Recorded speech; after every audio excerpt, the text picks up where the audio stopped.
Olá! Este é o canal Farol da Esperança Brasil. Deixe seu like, se inscreva no canal e compartilhe conosco seu nome e a cidade de onde você nos acompanha. Dito isso, vamos já para o vídeo. Abra comigo Mateus capítulo 18. Naquela hora, aproximaram-se de Jesus os discípulos, perguntando: quem é, porventura, o maior no reino dos céus?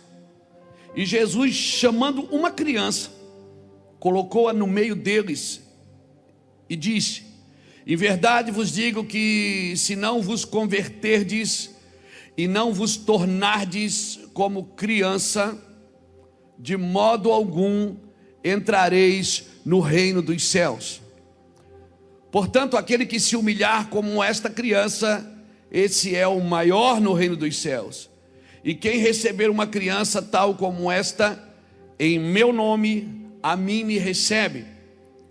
Qualquer, porém, que fizer tropeçar a um destes pequeninos que creia em mim, melhor que fora que se lhe pendurasse ao pescoço uma grande pedra de moinho e fosse afogado na profundeza do mar.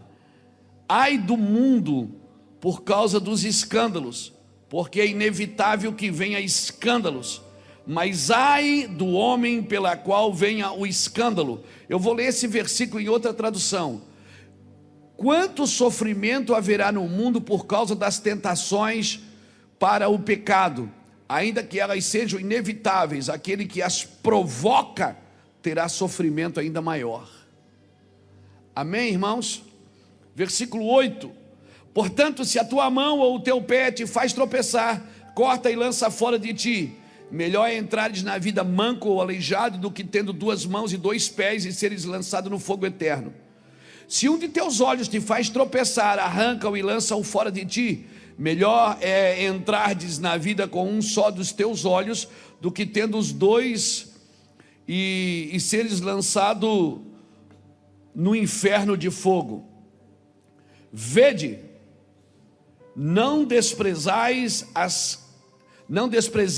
a qualquer desses pequeninos, porque eu vos afirmo que os seus anjos nos céus veem incessantemente a face de meu Pai Celeste, porque o Filho do Homem veio para salvar o que se havia perdido. Aleluia. Eu vou ler também esse versículo 11, o versículo 10 e 11 em outra tradução. Tomem cuidado para não desprezar nenhum desses pequeninos, pois eu lhes digo que no céu os anjos deles estão sempre na presença de meu Pai Celestial, e o Filho do Homem veio para salvar aquilo que se havia perdido. Glória a Deus, e que o nome do Senhor Jesus seja glorificado. Obrigado, Senhor, pela tua palavra. Essa palavra, ela tem falado muito no meu coração. Eu acho que Deus está tratando de alguns de nós. Nós estamos falando muito de orgulho nos últimos meses. Eu até estou escrevendo um livro sobre orgulho, destronando as fortalezas do orgulho. Não tem nada de ruim na sua vida que não tenha começado pelo orgulho. Como não tem nada de bom na sua vida que começou, que não tenha começado pela humildade. O orgulho tem um pai, mas a humildade também tem um pai.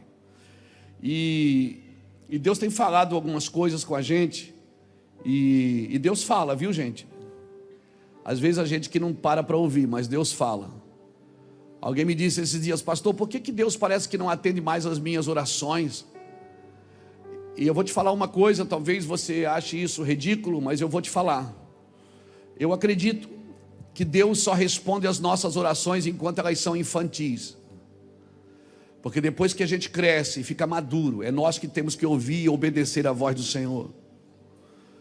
Não se trata mais de orações medíocres e de orações infantis e de orações interesseiras. Se trata de eu crescer, irmão. É uma criança que pede: pai, compra, o pai compra. Pai, dá, o pai dá. Pai, depois, quando é maduro, o filho já não fica pedindo mais, ele negocia com o pai. Pai, a gente pode comprar. Ele já tem um senso de responsabilidade, né? Se uma criança fazer xixi no seu colo enquanto você está trocando ela, é engraçado, você até filma isso e mostra na internet. Mas se seu filho marmanjo baixar as calças e fazer isso em você, é falta de respeito. Porque tem algumas coisas que a gente praticava na nossa inocência, talvez na nossa infantilidade, que Deus não levava em conta, porque a gente era infantil, era imaturo. E imaturidade não é pecado, porque a imaturidade, ela tem como extrato a maturidade. Então a gente acha que o imaturo é um pecador. Não, imaturidade não é pecado. Pecado começa a ser quando você já é maduro. Você já sabe que tem algumas coisas que não precisa mais bater na porta de Deus. Você já sabe. Você já tem noção do que é pecado. Você já tem noção do que é bom e do que é ruim. Sabe? Então você só faz se você mesmo quiser. Então eu acredito que Deus responde às nossas orações enquanto elas são infantis. A gente pede, Deus diz, dá para ele, abençoa ele. Mas quando a gente está num nível de maturidade, a gente já não é mais a gente que pede. É Deus quem fala, Natan, e a gente tem que estar ali para obedecer a Deus. Então o nível de maturidade, se ele aumentou na sua vida, creia, o seu nível de obediência tem que aumentar também. Uma pessoa que anda em maturidade, ela anda em obediência, amém? Então tem alguns lugares que Deus vai levar você. Não se trata de lugares físicos, se trata de lugares no espírito. Tem alguns lugares que Deus vai levar você. Quando Moisés pediu para ver a Deus, Deus disse, eu vou te colocar onde? Na fenda de uma rocha. E ninguém mais pôde ver a Deus, só Moisés. Primeiro porque ele pediu, e segundo foi porque Deus o colocou ali. E na fenda, é interessante que não tem competição. Na fenda não tem comparação. E eu só posso estar ali porque Deus me colocou ali. Na fenda é só você que pode entrar. E você entrou porque foi Deus que te colocou ali. Na fenda não tem movimentação. Na fenda é só você e Deus. E o que Deus tem para te mostrar, daquilo que está por acontecer. É num espaço que Deus encaixou você. Eu estou falando de coisas espirituais, irmãos. Tem pessoas aqui nesse auditório, tem pessoas me assistindo pela internet, tem pessoas que vão assistir esse vídeo depois, que Deus já colocou elas, já encaixou elas num lugar de visão, já encaixou elas num lugar profético. Elas já conseguem ver coisas que nem todo mundo consegue ver. Isso não deveria ser motivo de exaltação ou de soberba. Isso deveria ser motivo de responsabilidade, porque se você está vendo mais, você tem responsabilidade de alertar mais. Se você está enxergando melhor, você tem a responsabilidade de alertar melhor. Por isso que quando João Batista,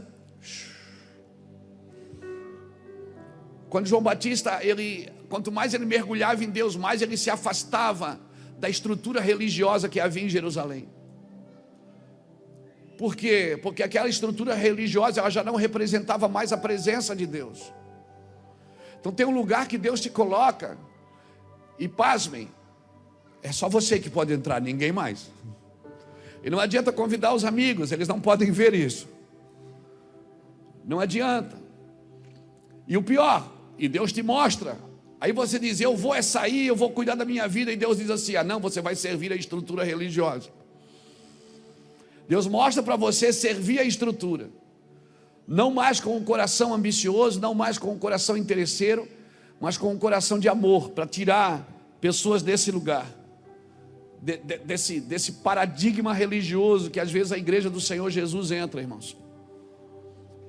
Vocês estão tão sérios? Sabe, esse lugar na fenda, ela vai gerar em você uma voz, e vai gerar em você um som. Eu tenho viajado o Brasil nos últimos dias pregando o Evangelho, e eu tenho visto uma coisa, até comentei com o Reuel, comentei com o Cris. Aonde eu vou, irmãos, tem sempre milhares de pessoas, mas uma coisa que me chama a atenção, eu estou sempre rodeado de criança. As crianças, esses dias agora estava em Mauá, uma criança trouxe uma oferta para mim dentro do envelope, uma criança, e me deu, eu abri, tinha R$10. O outro pegou umas moedinhas do bolso, assim, apóstolo, quero dar para o senhor. Eu digo, não, compra um pirulito para você. Ele diz, eu não gosto de pirulito.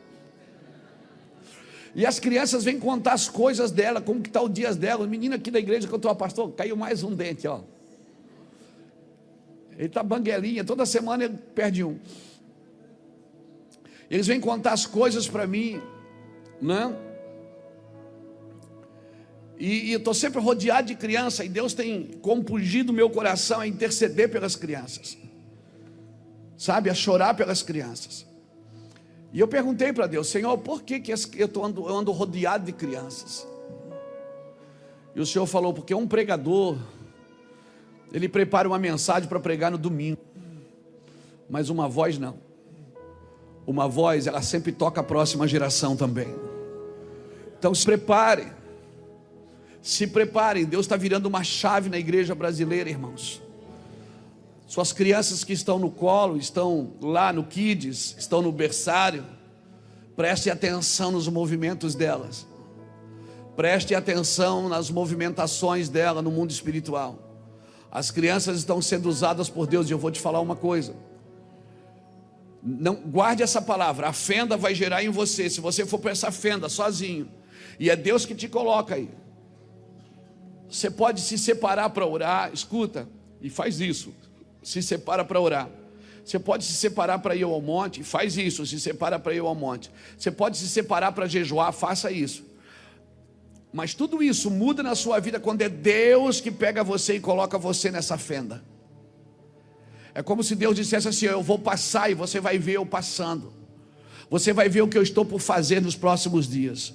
Irmão, o que Deus está por fazer nos próximos dias no Brasil não tem a ver só com eleições presidenciais, governamentais, Senado, deputado. Tudo isso implica também, mas o cenário que nós estamos promovendo como igreja é um cenário bíblico. Amém, irmãos? Tudo isso implica também. Então se prepare. E se eu sou você, eu falo com Deus sobre isso: Senhor, se o Senhor quiser, me coloca nessa fenda. Agora se prepare, Ele vai colocar uma voz no seu espírito e um som na sua boca, para que você ande nesse lugar. E quando eu li isso aqui hoje pela manhã, quando eu acordei, a Iraci estava no retiro, e o pastor José Reis está lá em casa também, e a esposa dele também, a Eli, estava no retiro. Lá em casa estava só os meninos, eu, o Zé, Samuel, o Domingos, até o cachorro é menino, o Dutch. E eu peguei a minha Bíblia e sentei na sala e fui ler. E eu li esse texto, e Deus falou muito comigo sobre isso. Jesus expõe a beleza da humanidade ao pôr uma criança no meio dos seus discípulos. Discípulos arrogantes, vaidosos, ambiciosos, correndo atrás de posições. Havia discussão entre eles de quem era o maior. Quando esse assunto vem para a mesa, irmão, é porque eles estavam discutindo o assunto, né? Tiago e João falaram com a mãe, disse: mãe, fala para Jesus, quando chegar na eternidade, eu sento na direita, diz para ele me levantar como primeiro-ministro, e o Tiago como segundo-ministro. E a mãe é mãe, né, irmão? A mãe não foi falar com Jesus, a mãe disse: eu tenho 2 meninos bons, mas é bom os meninos. Quando o Senhor chegar na eternidade, o Senhor dá uma força para os meus meninos. O João, o Senhor vê, o João vive colado no Senhor, com a cabeça no ombro, no peito do Senhor, né? O Tiago está disposto a morrer pela sua causa, e morreu mesmo. E Jesus disse: olha, mãe, eles vão beber o cálice que eu tenho para beber. Agora, sentar à minha direita ou à minha esquerda, não é eu que decido. Isso está acima de mim, é o Pai que decide. Então, irmão, havia uma discussão arrogante ali, vaidosa, ambiciosa por posições. Aí Jesus pega uma criança, põe na frente e diz assim: ó, vocês estão vendo essa criança? Vocês têm que ficar igual ela. Vocês têm que converter. Ele não falou para ímpio, ele falou para discípulo. Ele disse: sabe quem é que tem que converter? Não é os ímpios que estão na balada. A igreja quer converter o cara que está na balada, e Jesus está dizendo: converta você, o discípulo.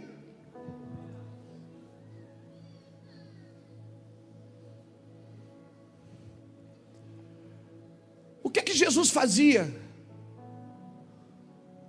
As pessoas perguntam para a gente: a igreja de vocês trabalha com prostituta?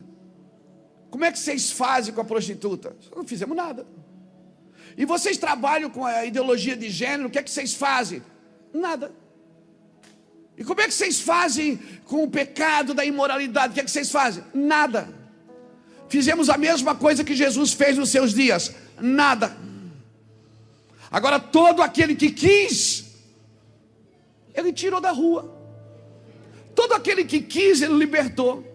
Tem 2 ladrões do lado dele, um quis, o outro não. O que quis, ele conversou, prometeu. O outro, ele nem esboçou um diálogo. Porque Deus ama a todos e morreu por todos, mas é para quem quer, irmão. A mensagem do evangelho libertador é para quem quer. Amém? Então a igreja não tem que se meter em coisa que não é para ela se meter. O que é que a igreja tem que fazer? Nada. Ela tem que amar. E ponto final. Mas se chegar 2 homens aqui de mão dada e vir congregar aqui na sua igreja, sentado ali, deixa. Então como é que vocês vão fazer? Nada. Mas pode na casa do Senhor. Irmão, se o Espírito Santo não convencê-los, sabe o que vai fazer os meninos soltar a mão? É o amor do evangelho. É o amor da pregação do evangelho. Nós queremos impedir quem... Jesus é o caminho, a igreja quer ser um pedágio. Quanto é que é para passar? R$4. A igreja quer ser um pedágio, ela decide quem pode e quem não pode. Nós já tivemos casos aqui, irmãos.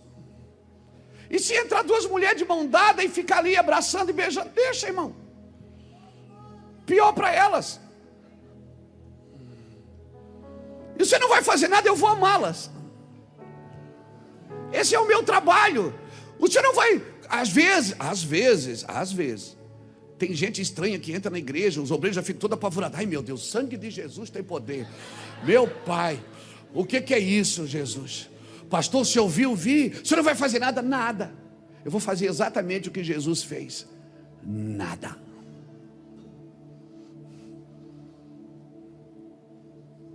Eu vou pregar o evangelho e vou amá-los. Eu vou servir. Eu vou abraçar o leproso. Eu vou abraçar. Eu vou amar. A igreja não sabe fazer isso. Então quem é que tem que converter primeiro? Quem é que tem que converter primeiro? Jesus gastou mais energia para quê?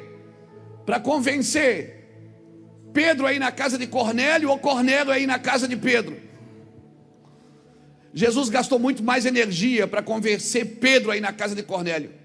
Ele chamou Cornélio, Natan, e disse assim: Pastor Everton, Cornélio, manda chamar Pedro. Pronto, Cornélio já uma vez só, para Pedro não. Pedro ele teve que falar, teve que mostrar visão. Pedro teve que repreender Pedro. Pedro disse, mostrou o lençol cheio de animais imundos e disse: mata e come. Pedro disse: eu não como, o sangue de Jesus tem poder.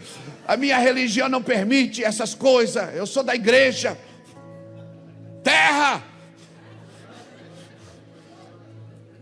E ele disse: Pedro, vai, Pedro. E Pedro disse: não vou, eu sou crente, eu não como essas coisas. Pedro, vai. Quem é você para chamar de imundo aquilo que eu santifico? Vai, Pedro. Pedro chegou lá, irmão, não deu tempo nem de abrir a Torá. Quando ele bota a Torá na mesa e na mão e começa a gritar, começa a falar, o Espírito Santo não deixa Pedro nem terminar a mensagem. Ele batiza todo mundo que estava naquela casa e a glória do Senhor se manifestou. Ei, se prepare para os próximos dias. Deus vai pisar na sua religiosidade. Se prepare, Deus vai pisar nos seus paradigmas. Mas eu acho, o que é que o senhor acha? Eu não subo aqui para achar nada. Quando eu estou com o microfone na mão, eu não tenho direito de achar. O meu trabalho aqui é falar de novo o evangelho, é repetir o evangelho quantas vezes for preciso, falar de novo e de novo e de novo. Eu não tenho direito de achar, eu não posso achar, porque o que eu acho pode não estar de favor com o evangelho. O problema é que você está achando demais.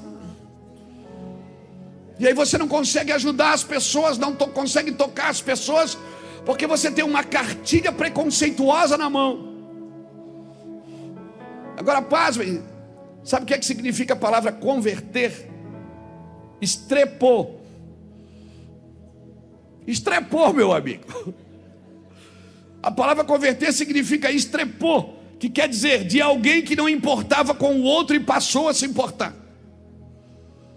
É isso que quer dizer converter. Alguém que não se importava com o outro e passou a se importar. Mudou a conduta, mudou a mente, e isso é converter. Por isso só mudar de roupa não converte. Só mudar de religião não converte. Mudar de igreja não converte. O que converte é que você não se importava e agora você passou a se importar. Então isso tornou você um homem e uma mulher convertido no Senhor. Você não se importava com a vida do outro. Você não se importava se ele estava bem ou mal, se ele precisava de ajuda ou não. Você não se importava, mas agora você se importa. Tem lágrimas nos seus olhos por alguém. Isso é conversão. Isso é conversão. Não é porque você abandonou a imoralidade, abandonou o pecado. Ah, pastor, eu converti, não fumo mais. Pastor, eu converti, não bebo mais. Conversão não é só isso. Conversão é de alguém que não se importava com o outro e passou a se importar. Porque se você parou de fumar, parou de beber, saiu da night, saiu das baladas, parou a imoralidade, deixou a pornografia, mas o seu coração não está encharcado de amor, eu te digo, meu amigo, meu irmão, você ainda não converteu. Converter, o nível da sua conversão está no nível que você se importa com o outro. O quanto você se importa com o outro. O quanto você se interessa pelo outro. Converter é estrepo. Ele disse, você tem que se converter e tornar-se como uma criança. A palavra se tornar vem da palavra ginomai, que quer dizer o quê, pastor Luiz? Quer dizer um negócio bem esquisito. Ela quer dizer vir à existência, aparecer na história, deixar um selo. Então o Senhor está dizendo o seguinte, eu tenho que me importar com a vida do outro, eu tenho que voltar, eu tenho que existir, porque daí sim a minha vida vai fazer sentido. Comece a se importar com a vida do outro para ver se a sua depressão não vai embora. Comece a se importar com a vida do outro, comece a repartir alimento, comece a repartir alegria, comece a compartilhar, para ver se você vai ver que essa depressão, porque não é sua, ver se ela não vai embora, ver se a tristeza não vai embora. Irmão, Jesus curava no sábado de propósito. Ele curava no sábado só para a religião ficar maluca, para mostrar a prioridade do cristianismo, que a prioridade não era um dia, era uma pessoa. Jesus é favorável ao que é concreto. Por isso ele não ensinava só por teoria, mas pelo exemplo, pela prática de piedade e amor. Jesus não falava, ele fazia. E quando Teófilo está escrevendo em Atos, ele diz assim, agora eu vou passar a escrever tudo que Jesus fazia e ensinava. Jesus não falava, Jesus não era ortodoxo, ele era ortoprático. Ele praticava o que dizia. Ele praticava o que dizia. Irmãos, Jesus tocou sem nojo no leproso. Eu vou te falar uma coisa, você pode esquecer de discursos eloquentes, mas jamais você vai esquecer de um toque de Cristo na sua vida. Você pode esquecer de uma mensagem que você ouviu, de um pregador que você ouviu, de uma igreja que você foi. Você pode esquecer de uma mensagem eloquente, mas de um toque de Cristo você nunca mais vai esquecer na sua vida. E evangelho é isso, evangelho é praticidade, evangelho tem que ser praticado, amém? O método de instrução de Jesus sempre foi o toque de amor, e não o discurso cansativo e repetitivo. Por isso quem não ama não é justo. Queremos praticar justiça sem amor, não funciona. A ideia de Cristo foi deixar imprimida uma imagem no subconsciente das pessoas, no subconsciente dos discípulos, e não somente palavra. Por isso que Jesus ensinava com um método mostrando imagem. Ele pegava uma rede e mostrava e dizia assim, o reino dos céus é semelhante a uma rede falava com o pescador. Se ele pregasse a um camponês, ele pegava uma semente e dizia: o reino dos céus é semelhante a uma semente. Ele sempre falava numa linguagem clara para que a pessoa entendesse e começasse a viver aquilo. Porque Jesus não é teórico, Jesus é prático. Amor sem prática, irmãos, não existe. Não existe amor sem toque. Não existe amor sem afeto, sem carícia. Deus disse haja e ageu e houve. Deus disse haja e haja luz e houve luz. Deus disse haja e houve. Mas o homem, ele não disse haja homem, ele disse façamos. Foi a única pessoa que Deus disse eu vou fazer. Ele não disse haja. Terra ele mandou, árvore ele mandou a terra produzir, peixe ele mandou a água produzir, animal ele mandou a terra produzir, mas homem ele não mandou ninguém produzir, ele não terceirizou, ele disse façamos o homem, a nossa imagem, a nossa semelhança, domine ele sobre todas as coisas. Deus pegou o DNA dele, a essência dele, o caráter dele, a santidade dele, o amor dele, meu Deus, colocou tudo na gente. Mas às vezes parece que um cachorro entende mais de amor do que uma pessoa. Que você chuta ele e daqui a pouco você chega e ele volta.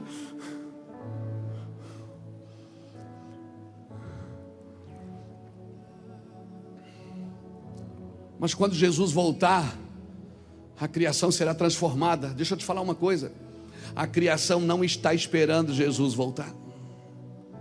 Quem está esperando Jesus voltar é a igreja. A criação aguarda a manifestação dos filhos de Deus. Sabe o que a criação está esperando? A criação está esperando que alguém a ame como Cristo ama a igreja. A criação está esperando que alguém manifeste esse amor. A criação não está esperando Jesus voltar. A criação está esperando os filhos de Deus, que estão esperando Jesus voltar, se manifestarem em amor, se manifestarem em afeto. Amém? Amém, irmãos? A ideia de Cristo sempre foi essa: deixar uma imagem no subconsciente. E Jesus dá uma lição para os discípulos. Há uma discussão entre eles de quem é o maior. Ele pega uma criança e diz: olha aqui para essa criança, vocês não estão entendendo nada.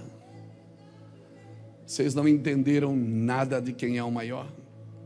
Aquele que não se converter, ou seja, não se importar. Você já viu briga de criança? Já assistiu briga de criança? Ela dura em média 5 minutos de raiva. Depois eles estão brincando junto. E estão tão bonzinhos, outro diz: brinca com o meu, brinca, pega. Porque eles resolvem rápido. O problema da briga das crianças é quando eles chamam os pais para resolver, porque os pais não sabem brigar.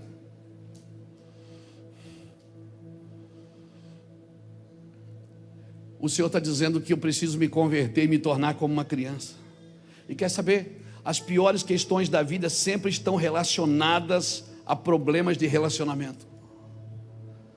As piores questões da vida sempre têm a ver com problema de relacionamento. Questões de relacionamento, elas precisam ser consertadas. E não precisa ser consertada com especulação, mas com praticidade, com toque, com amor. Alguém esses dias me perguntou qual é a melhor forma de tratar de um filho rebelde, ou um homem pecador, ou uma mulher pecadora. Eu sempre digo a mesma coisa: é com um toque de amor. Você não pode tratar ninguém sem toque de amor. Se você tirar o afeto da correção, você está perdido. Você vai perder sua casa, vai perder seu filho, você vai perder seu casamento, você vai perder sua vida. Porque a justiça, irmãos, eu vou repetir: a melhor forma de tratar de filho rebelde, de homem pecador, de mulher pecadora, é com toque de amor. Não existe relacionamento sem toque.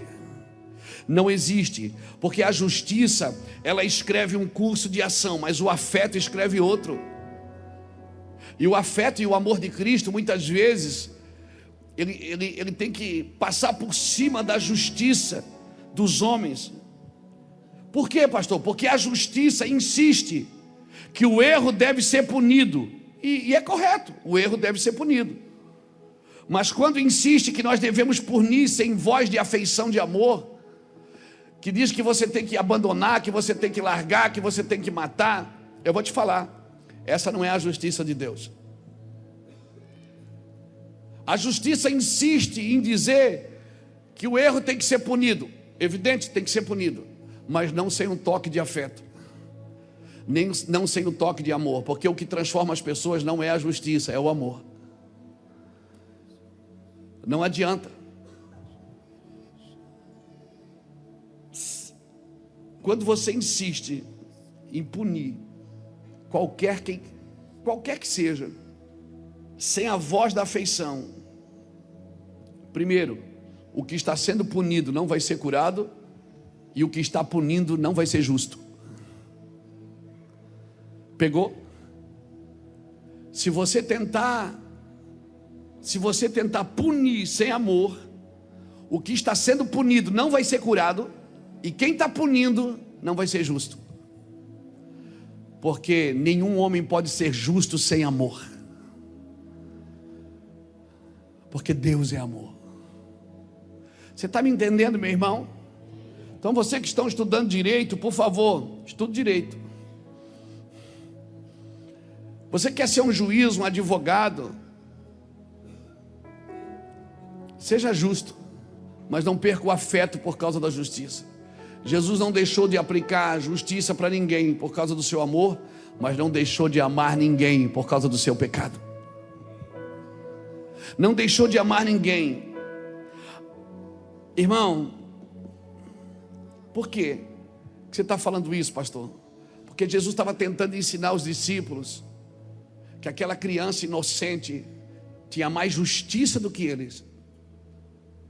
E uma teologia que não produz resposta para o mundo caído, ela não pode ser de Cristo, irmão. Uma teologia que só prepara pessoas para sentar dentro de uma igreja, ela não pode ser de Cristo. Uma teologia que não prepara pessoas para viver em amor, viver em lágrimas, que Deus nos livre de viver um evangelho sem lágrimas. Que Deus nos livre de viver um evangelho sem quebrantamento. Que Deus nos livre de viver um evangelho sem perdão. Uma teologia que não produz resposta para dores do mundo, ela não aprendeu a manifestar o amor de Deus. Pastor, por quê? Irmão, a justiça convencional não gera temor, ela gera medo. A justiça convencional, ela não gera temor, ela gera medo. Porque às vezes você não sabe de que lado que a justiça está.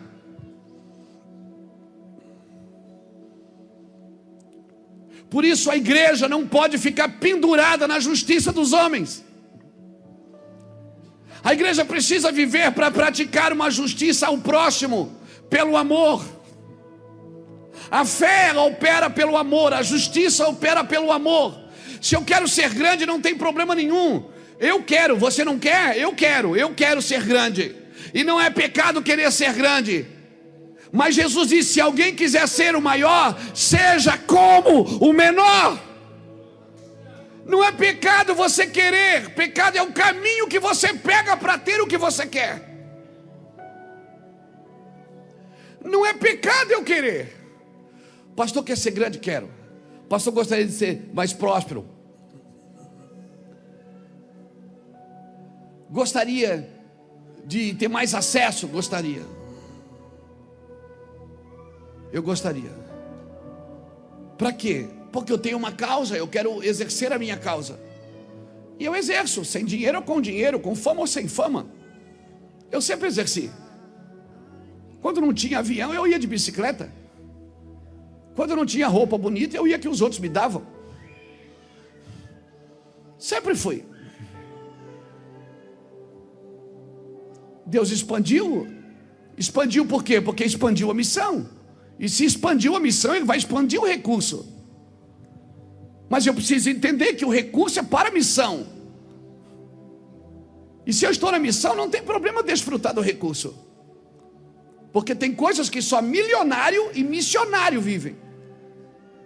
Eu já fui em mais de 50 países pregar o evangelho. Eu não sou milionário, mas eu sou missionário. Como é que eu ia a 50 países se eu não fosse missionário? Eu teria que ser milionário. Mas glória a Deus que eu sou missionário. E o que me faz de um missionário é ter uma missão, não é ter um serviço. Porque serviço qualquer um pode fazer, a missão não. Missão você tem que colocar o seu coração nela. Missão você tem que estar disposto a morrer por ela. Serviço qualquer um pode fazer. Faz quando dá. Agora missão não. Você faz quando dá, quando não dá, quando tem, quando não tem, quando pode, quando não pode. Você vai, você vem. Você é como um vento. O que faz de você um missionário é ter uma missão, não um serviço.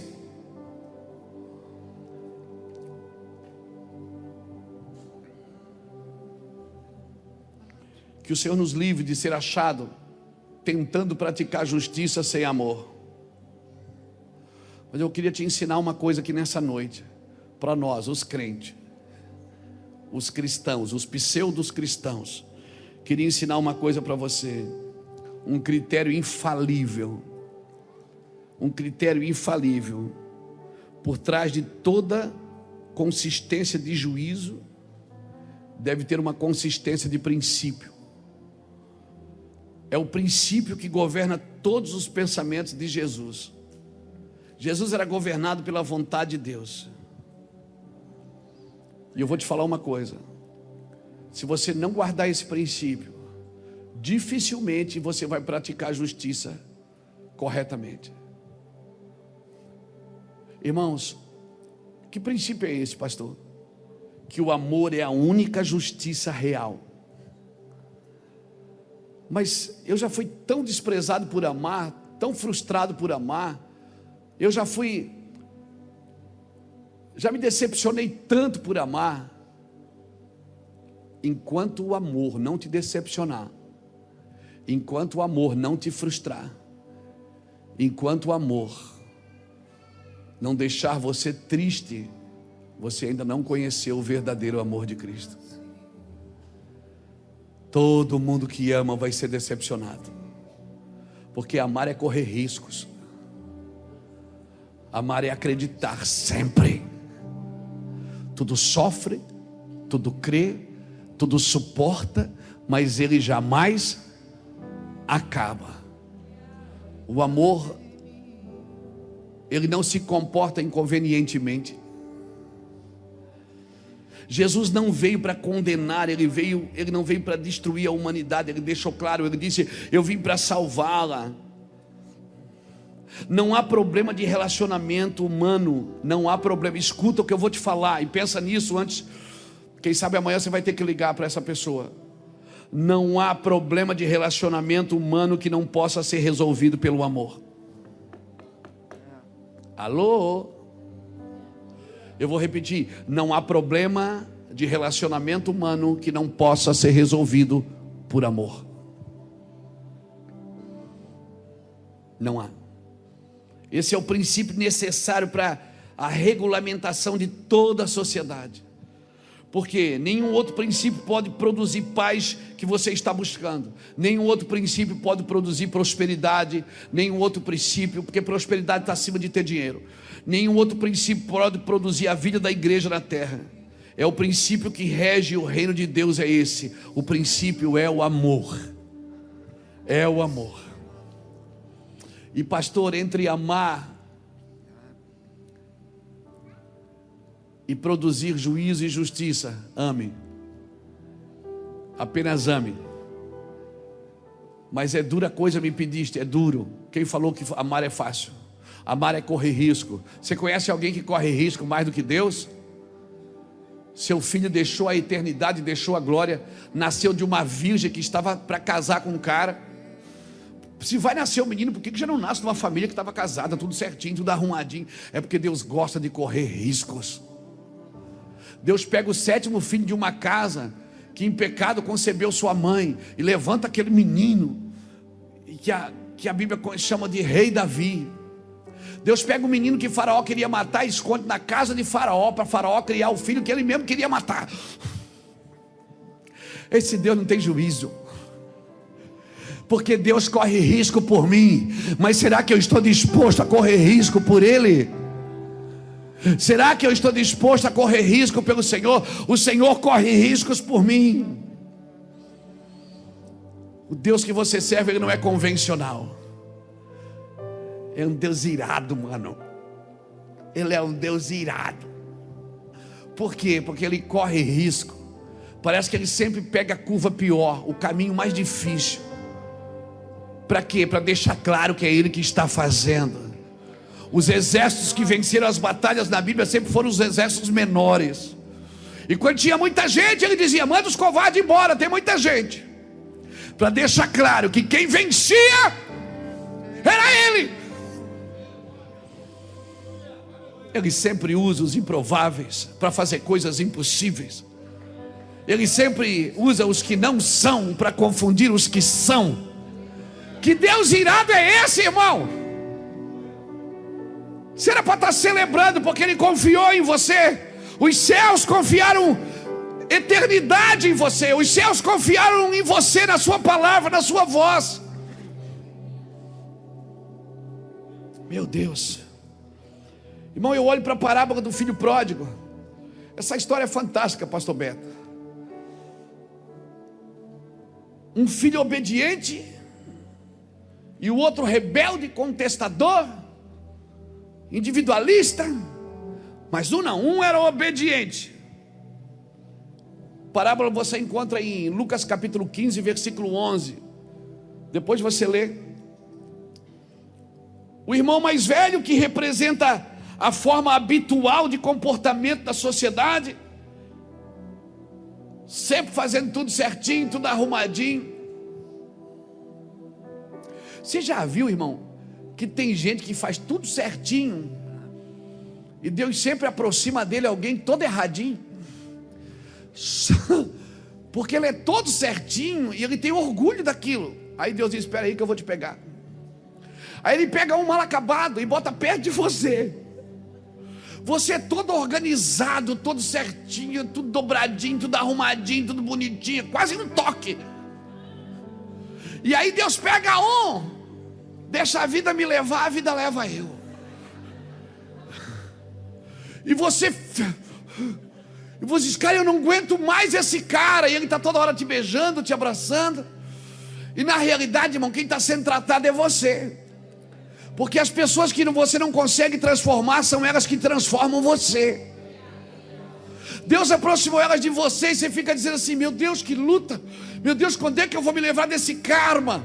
Isso não é um karma, irmão, é uma bênção na sua vida. Porque essa pessoa está te empurrando para a cruz, está te ensinando a viver princípios. Aleluia. Lembrou de umas 3 agora, não foi? Eu estou vendo daqui, vocês lembraram de alguém. Você está rindo? Você lembrou de alguém, meu irmão. Esse irmão mais velho, que representa a forma habitual de comportamento da sociedade, que não tem dúvida acerca do que deve ser feito. Porque quando o irmão volta, ele se ofende com a rebeldia do irmão. Tem gente que se ofende com a rebeldia do outro. Ele não tem dúvida do que deve ser feito. Ele se ofendeu pelo rebelde desonrado ter voltado para casa. Não cabe na cabeça dele que o pai está recebendo ele de volta. Disse: não, meu pai, o senhor está doido, pai. Esse cara aí gastou tudo que o senhor tinha, botou tudo fora. E o pai disse: meu filho, o pai tentando convencer ele: meu filho, ele voltou, você não está entendendo. Não, é pai, ele pegou o dinheiro, gastou o dinheiro, isso é um vagabundo. E o pai disse: eu sei, mas ele voltou para casa. Tem gente que tem dificuldade de celebrar, irmão, pela volta de alguém. Ele quer punir. Não, voltou, né? Mas agora é assim, tem que ser assim. Cala a sua boca. Vá cuidar da sua vida. A primeira revelação que você tem que ter de Deus é que Ele não é homem, Ele não pensa como você, e Ele não tem um padrão de julgamento como o seu. O padrão de Deus é o amor. Não, esse menino não pode voltar, pai. É melhor ele ficar nas margens. É melhor ele ficar lá escondendo a sua vergonha. O que é que os vizinhos vão dizer se ver ele aqui em casa de novo? Deixa ele cuidar da culpa dele, do lugar onde ele estava.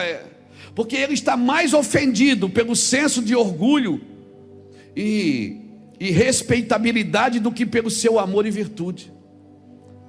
Ele não consegue achar amor dentro dele pelo irmão que voltou. Ele só consegue achar punição. Tem que punir. Que bom que você ficou até o final do vídeo. E aí Nos ele diga, começa a se comparar. o que foi que mais te chamou a atenção nessa mensagem? Não se esqueça de curtir esse vídeo e de se inscrever no canal. Eu faço tudo Muito certo. obrigado e Deus te abençoe. Aí chega esse mal acabado, o pastor já chama ele lá na frente, abençoa, ora por ele. A igreja celebra, nunca celebraram para mim. Você está com a síndrome do irmão mais velho. E você acha que isso é honra, porque você é certo? Não. Se você não tem amor, a sua justiça não serve para nada. E não é você que decide, quem decide isso é Deus. Irmãos, e o pior, ele atribuiu sua raiva ciumenta a uma ilusão de imoralidade. Porque seu irmão, esse seu filho, ele disse, ele não chama nem de irmão, ele disse, esse teu filho. Esse teu filho gastou com as meretrizes. Esse teu filho botou tudo fora. Esse tem sido o modo habitual de proceder de uma sociedade que quer punir todo mundo. Sabe o que falta para nós, irmãos? É entender o amor de Deus. É porque a gente nunca estudou, nunca entrou no coração de Deus. A gente estuda amor, a gente sabe até dos 3 amores: o amor ágape, o amor filéu, o amor eros. A gente romanceia quando se fala de amor, mas nós não conhecemos o verdadeiro amor de Cristo. Meu irmão, quando nós tivermos um encontro real com o verdadeiro amor de Cristo, nós estamos sempre tentando identificar o joio. É joio. Ó, tem joio ali. E não só identificar, a gente quer arrancar o joio. A gente está sempre tentando identificar o joio e não basta só identificar, a gente quer arrancar o joio do meio. Aí Jesus diz o quê? Que ele precisa crescer junto. Diga para o irmão que está do seu lado: para mim não importa se você é trigo ou joio.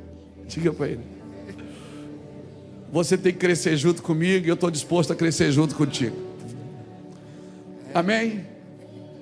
Para mim não importa se você é trigo ou joio. Sabe por quê? Nós queremos uma segurança ambiental. Nós queremos uma igreja perfeita postada na internet. Uma igreja sem problema, uma igreja sem distúrbio, sem pecado. Deixa eu te falar uma coisa, aqui é família de Deus, amém? E família tem BO. Tem fofoca, fala mal um do outro, é uma vergonha, família. Um fala mal do outro, fala mal do primo que casou com a outra, que deixou aquela e deixou não sei o quê. Quando se encontra na festa: ai, primo, falso. Família é assim, irmão, tem BO. Amém? Família tem BO. A gente pede dinheiro para membro da família, não paga. Aí bota na justiça. Daqui na festa de Natal está tudo junto de novo. Como é precioso, irmão. Aqui é família de Deus. Igreja é família de Deus. Não vai ter igreja perfeita. Quando você achar uma igreja perfeita, não entra nela para não estragar. Não entra. Porque isso é igreja. Aqui todo mundo é ex alguma coisa. Eu estou vendo uns ex aqui das antigas. Eu conheço vocês. A gente já se viu pela aí.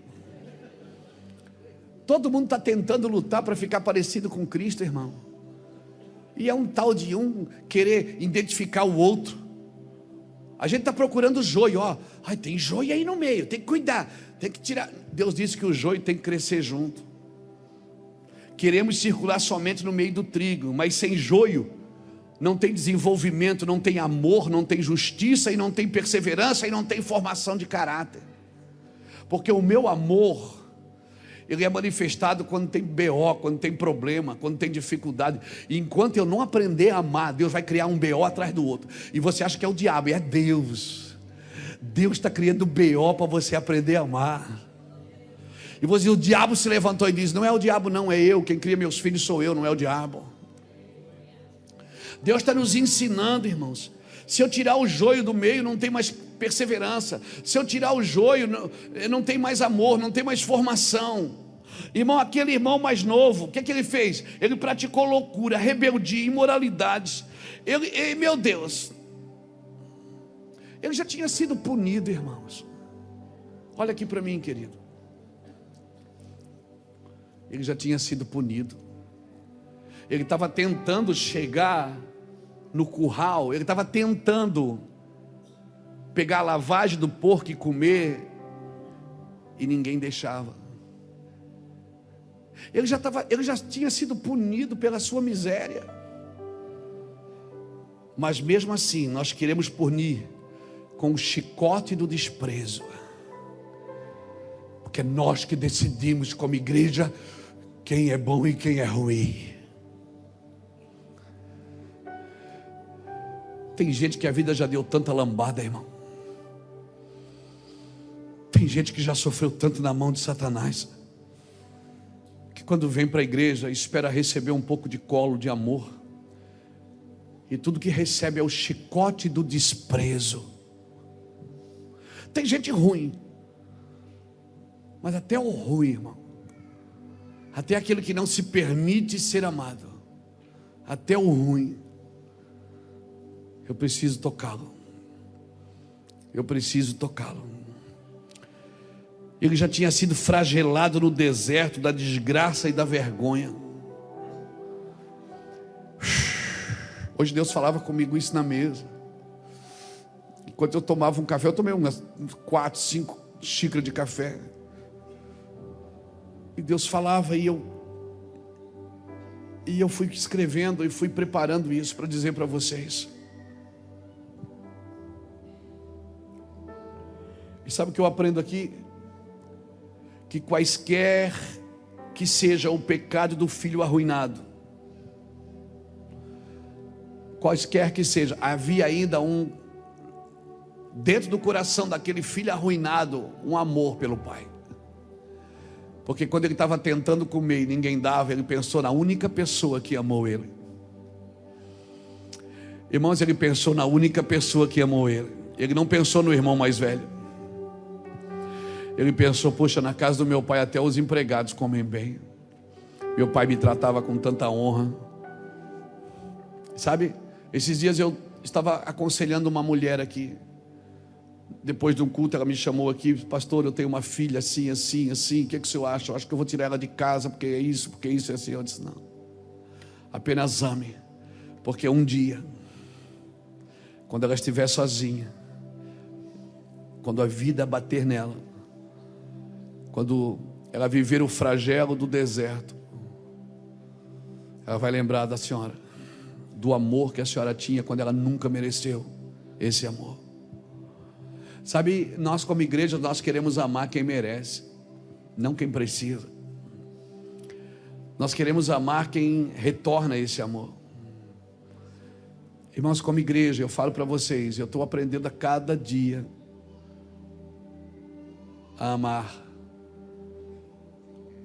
a morrer, porque eu sei que tem coisas na minha vida, tem coisas na sua vida que só vai acontecer depois que você estiver morto. E não estou falando de uma morte literal, estou falando de uma morte emocional, sabe?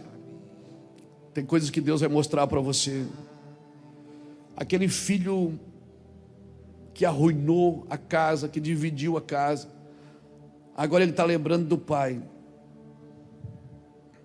Ele aparenta ter um sentimento pelo pai que o filho mais velho, que servia o pai, que nunca saiu de casa, que nunca deu uma desviadinha, não tinha. Ele voltou. Ele não tinha mais saída. Ele voltou para a única pessoa que o amou de verdade. Enquanto isso, o irmão mais velho quer que o pai tome uma atitude arrogante e severa. O irmão mais velho está orando para o pai pegar ele. Mas o pai não pensa como você pensa. Por isso, antes de ter alguma atitude severa, antes de ter alguma atitude sem afeto, Deus sempre vai ensinar para a gente sobre humildade. E o pai aqui, e eu vou terminando, o pai aqui ele faz o quê? O pai é a personificação do amor de Cristo. o que é que ele faz? Ele não faz pergunta, ele não critica, ele não pergunta por que ele desviou, ele não impõe nenhuma condição para recebê-lo de volta. E na pressa do seu afeto, ele encurta a confissão do filho. Na pressa do afeto, ele queria abraçar tanto que ele não deixou nem o filho falar. O filho diz: pai, vem para cá.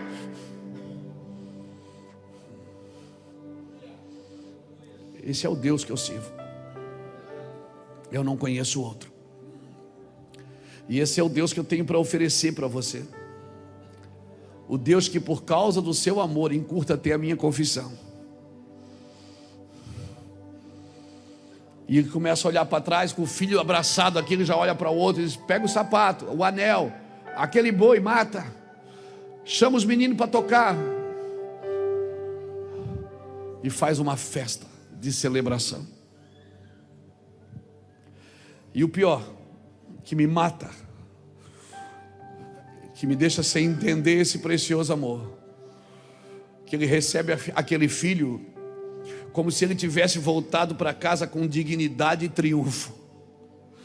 Mas não, ele voltou para casa com culpa e vergonha. Ele não voltou com triunfo, ele não voltou com dignidade. E o pai recebe ele como se ele tivesse vencido na vida e não perdido na vida. É assim que teu pai te recebe aqui hoje, como alguém que venceu na vida, não que perdeu na vida. Deus não quer ouvir, Ele só quer que você saiba: eu te amo, eu te amo. E às vezes, irmãos, ainda bem que quando aquele filho voltou para casa, não era o irmão mais velho que estava na porteira esperando. Porque se fosse o irmão mais velho, ele ia dizer: o que é que você quer aqui? Já não chega o que você fez, a vergonha que fez a igreja passar, já não chega o que você fez, vai-te embora daqui. Ainda bem que foi o pai que o recebeu na porta. Ainda bem. Eu quero acreditar que o pai, sabendo o filho que tinha em casa, disse: eu vou ficar aqui na porta, que se meu filho volta e pega o irmão aqui mais velho, ele não volta nunca mais. Por isso que é tão importante o trabalho dos irmãos da porta, o trabalho dos irmãos do estacionamento, o trabalho dos irmãos, porque quem não sabe receber com amor não pode receber. Quem não pode ensinar com amor não pode ensinar. Quem não pode pastorear com amor não pode pastorear. Quem não pode fazer com amor não pode fazer. Amém? E aí, para terminar, para a gente ir embora feliz, cheio do Espírito de Deus, o filho arrependido está agora sentado na mesa, abraçado com o pai, chorando porque foi aceito, enquanto o filho respeitável permanece do lado de fora, na escuridão que ele mesmo criou. Ele está lá fora, e o pai diz: entra, meu filho. Não vai entrar nessa festa aí, isso é uma vergonha, isso aí é uma vergonha. Eu vou te falar, aquilo que você pensa ser vergonha, para Deus, a escuridão de um espírito severo. Quantas pessoas estão assim sentadas nas igrejas, irmãos, vivendo essa escuridão de um espírito severo, um temperamento vazio, sem amor, que todo homem que quer ser mais espiritual do que Deus vai passar. Tem homens que querem ser mais justos do que Deus. Essa história, sabe como é que ela foi considerada por alguns fariseus? Como uma história imoral. Essa história, muitos fariseus não podiam entender o que Jesus estava tentando dizer. Eles viram como uma história imoral, e certamente ela será considerada imoral por toda pessoa que compartilha da mesma virtude, fria e mecânica, que não tem amor no seu espírito. Mas Jesus, antes dos fariseus se manifestarem, Jesus antecipa e diz assim: há mais alegria no céu para um pecador que se converte do que para 99 justos que não precisam de arrependimento. Cutuca alguém que está do seu lado e diga: os céus aprovam a sua história de arrependimento. Os céus aprovam a sua história de arrependimento. O amor não exige que as coisas sejam da sua maneira. Tem coisas que eu amo, tem pessoas que eu amo e elas não se comportam da maneira que eu espero. Mas o amor nunca exige que as pessoas se comportem da sua maneira. O amor não se alegra com a injustiça, mas se alegra com a verdade. O amor nunca desiste, nunca perde a fé. O amor tem esperança nas pessoas. O amor é a única verdadeira justiça. Porque o principal objetivo da justiça é restauração e não punição. A justiça existe para restaurar e não para punir. E se eu vivo a justiça de Deus, eu não ando com a Bíblia na mão como um porrete querendo bater em todo mundo. O objetivo da justiça é o amor e não a punição. É a restauração e não a punição. Agora pasme, e eu termino aqui mesmo, agora de verdade. O pior pecado dessa história aqui qual é? Não é o filho que errou, mas aquele que nunca fez nada além de fazer o certo. O pior pecador dessa história aqui não é o filho que gastou tudo, que botou tudo fora, que quase botou em risco a vergonha do pai, não. A pior história aqui, o pior pecado dessa história não é o filho que errou, mas aquele que nunca fez nada além de fazer o que era certo. Quem não ama não pode ser justo.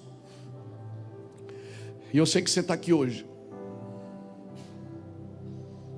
Jesus te pega pela mão hoje e te diz uma coisa: a minha justiça é te restaurar e não te punir. A minha justiça é te amar e não te punir. E eu quero orar por você. Que bom que você ficou até o final do vídeo. Nos diga o que foi que mais te chamou a atenção nessa mensagem. Não se esqueça de curtir esse vídeo e de se inscrever no canal. Muito obrigado e Deus te abençoe.